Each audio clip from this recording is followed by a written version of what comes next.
Hi there, croeso. This is the warm Welsh welcome to the 2010 Ryder Cup programme.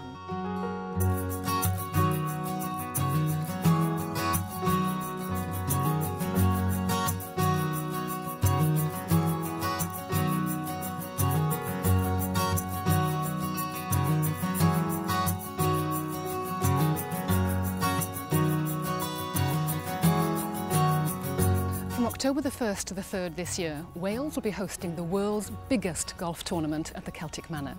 People will be coming to Wales from all over the world, many of them visiting for the first time.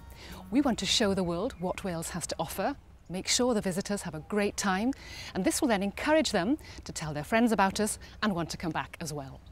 So how do we do that? Well, we don't, you do, as in each and every one of you working in and around the Ryder Cup. You might be a taxi driver, a waitress, a local business owner, or one of the hundreds of staff or volunteers.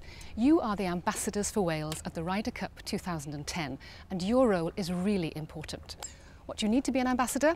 That's what this programme is all about. We're going to tell you a little bit more about croeso, the warm Welsh welcome, and why it's so important. We'll be giving you some information about the Celtic Manor Resort and the surrounding area and the Ryder Cup. We have some examples of how to cope with different scenarios and how not to. You can pick and choose which bits you want to look at, maybe check a few out now and come back at any time to view the rest.